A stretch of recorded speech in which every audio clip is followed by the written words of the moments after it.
PhD entrance examination का notification available है। Registration start हो चुका है। आप में से काफ़ी लोगों ने सक्सेसफुली रजिस्टर कर दिया होगा, कुछ लोग अभी कर रहे हैं बिकॉज क्वेरीज बहुत ज़्यादा हैं। So one by one will entertain with in 2-3 days। तो सबसे ज़्यादा जो क्वेरी थी that is regarding the syllabus of the NTA PhD entrance examination, because they have not mentioned anything about the syllabus in the syllabus tab, although they have mentioned the syllabus tab in the website, but there is nothing about the detail of the syllabus. No detail, no subheading, how we have to prepare for this examination, they have nowhere they have mentioned. But I have finalized few things for you, जिसके basis पे आप आगे अभी से तैयारी start कर दोगे, so that you can crack this examination with a high merit.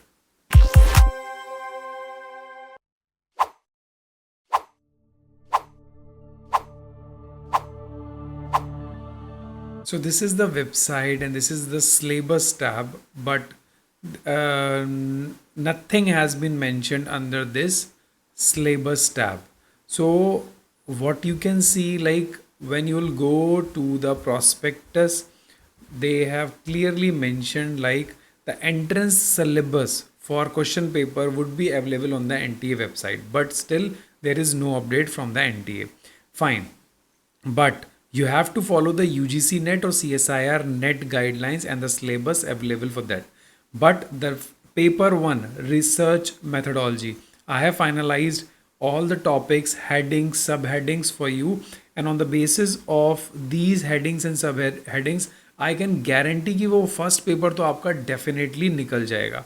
So first of all सी, जो लोग arts and like art side के हैं, यूजीसी का जिनका सिलेबस होता है उनके पास इकोनॉमिक्स के हैं, political science, psychology, sociology, history, उनके पास ये देखिए ये इस वेबसाइट पे इस पेज पे जो भी सिलेबस अवेलेबल है you can go and check. For example, let's say if I select the syllabus of political science, so clearly they have mentioned the chapters, unit, heading, subheading. Accordingly you have to download the syllabus according to the subject which you are going to appear for the NTA entrance examination. अब जो life science के हैं उनको क्या करना है, so you have to visit the CSIR UGC net examination if you are from the chemical science, earth science, life science, mathematical science and physical science. So if we'll move on to the life science, देखो life science के अंदर क्या क्या आने वाला है. These are the major 13 topics: molecular, their interaction, cellular organism, fundamental process, cell communication, developmental biology, system physiology, inherent biology, diversity of life science. देखिए इसके अंदर सब कुछ दे रखा है, हेडिंग, सब हेडिंग.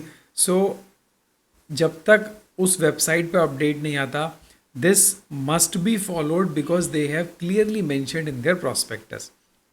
अब जो सबसे इम्पॉर्टेंट टास्क आता है, मुझे लगता है ये तो सब आप लोगों ने तैयार कर रखा है बिकॉज CSIR के अंदर इतनी अच्छी रैंक्स निकाले हैं, तैयारी किए हैं. सो डेफिनेटली इसका तैयारी बहुत इजीली हो जाएगा. मेरिट उतना हाई नहीं जाएगा जितना कि CSIR और UGC नेट का जाता है, JRF का. अब हम बात करते हैं सबसे important, research methodology syllabus. I guess you all want to know about the research methodology syllabus because अगर आपने वहाँ पे स्ट्रेच कर दिए सारे पॉजिटिव पॉइंट्स तो 50% आप वहीं सिक्योर कर लोगे and you will be in the merit. So see the syllabus for the research methodology for PhD entrance examination conducting by NTA will be as follows. So यहाँ पे आप देख सकते हो जो research methodology का syllabus है that has been divided in science and research, introduction to research, data collection. अब मैं ये आपको क्यों बता रहा हूँ, because if you have understanding of the basics of these topic, I can guarantee कि आप आराम से एग्ज़ाम क्वालिफाई कर लोगे. किसी बुक के पीछे अगर पढ़ोगे तो जस्ट बुक पढ़ते रह जाओगे, but you need to clear your concepts. अगर कॉन्सेप्ट्स क्लियर हैं तो एग्जामिनेशन के अंदर MCQ जो आने वाले हैं बिल्कुल बेसिक आएंगे, बिल्कुल बेसिक थ्योरीज पे आने वाले हैं. So if you want then I can give you the detailed matter of the whole रिसर्च methodology syllabus. Second option, if you want, I can take the classes chapter wise, क्योंकि इसके अंदर 8-9 chapters हैं. सो अगर आप बोलेंगे so I can take this is the second option, so you have to comment and tell me which option will be best for you. उसके अंदर हम डिस्कशन कर देंगे, कॉन्सेप्ट्स क्लियर कर लेंगे और कुछ क्वेश्चंस के प्रैक्टिस कर लेंगे। So this is the second option. Third option is that you want the prepared material, so I will share you the all the details, कहाँ से आप बुक्स पढ़ लो, कहाँ से ये मैटर पढ़ लो, you just download, go and read. But I recommend you कि आप उसको बहुत अच्छे से कॉन्सेप्ट्स को क्लियर करो। Like the very first science and research, देखिए इसके अंदर बिल्कुल बेसिक क्वेश्चन आने वाले हैं कि प्रिपेयरिंग डिज़ाइन क्या होती है, एक्सपेरिमेंटल प्रॉब्लम क्या है, प्रॉब्लम फॉर्मुलेटिंग स्टेटमेंट, जब आप ऑब्जेक्टिव्स बनाते हैं तो what is the problem statement, what is the hypothesis, etcetera etcetera. Fine, now the introduction to the research. ये इंपॉर्टेंट क्यों होने वाला है, बिकॉज रिसर्च जो होती है बहुत टाइप्स की होती है, जैसे selection and formulation of research problem, research design, developing a research plan, literature review सबसे इंपॉर्टेंट है। आपने देखा होगा लिटरेचर रिव्यू हर प्रपोजल में, हर सिनॉप्सिस में, हर थीसिस के अंदर जाता है। So what is the primary and secondary source, web source क्या होते हैं, ये सारे बेसिक क्वेश्चंस पूछे जाएंगे। हाइपोथेसिस कितने टाइप की होती है, नल हाइपोथेसिस यूज़ कर रहे हो या क्या यूज़ कर रहे हो। उसके बाद आता है डेटा कलेक्शन, बिकॉज आपने एक हाइपोथेसिस बना ली, ऑब्जेक्टिव्स बना ली, वर्क स्टार्ट कर दिया, फिर डेटा कलेक्शन स्टार्ट कर दिया। तो what is the source of data, आपका प्राइमरी सेकेंडरी सोर्स क्या है डेटा, किस तरीके से डेटा कलेक्ट कर रहे हो, कैसे सैम्पलिंग कर रहे हो, this is very important. So यही बेसिक्स पूछे जाएंगे। Now the data processing and analysis, you have collected the data, now you have to analyse the data, before that you have to process the data. तो किस तरीके से process करोगे, कौन से स्टैटिस्टिकल सॉफ्टवेयर्स लगाओगे, कौन सी थेरीज लगाओगे, accordingly the questions will be designed, like statisticals graphs, कौन से ग्राफ होते हैं, इस टाइप का डेटा होगा तो बार ग्राफ यूज़ होगा, पाई ग्राफ यूज़ होगा, स्कैटर्ड प्लॉट ग्राफ यूज़ होगा, डॉट प्लॉट यूज़ होगा। तो ये सारी बेसिक चीज़ें पूछी जाएंगी। Now the fifth very important and one of my best topic is scientific writing.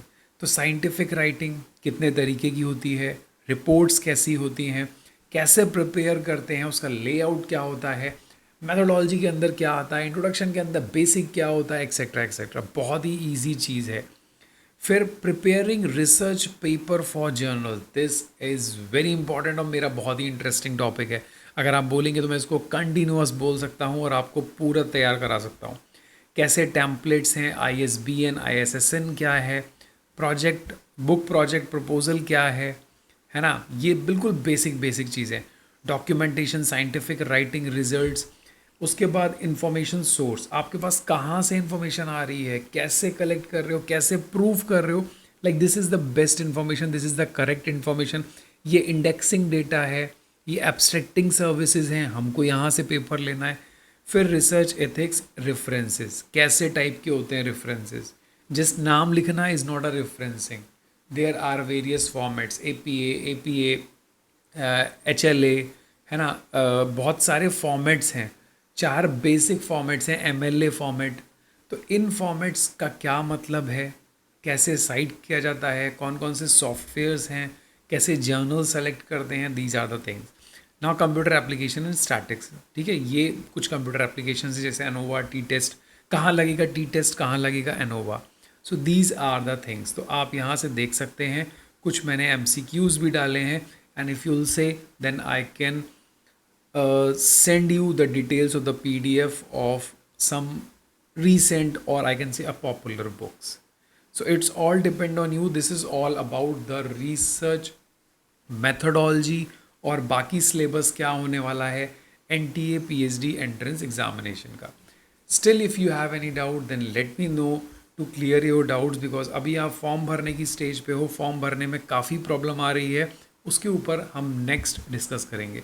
But before that you have to just comment each and every point जो मैंने आपसे पूछे, प्लस योर सजेशंस कि क्या प्रॉब्लम आ रही है, how we can resolve it. Thank you so much for watching this video. Have a nice day. Bye bye. Take care.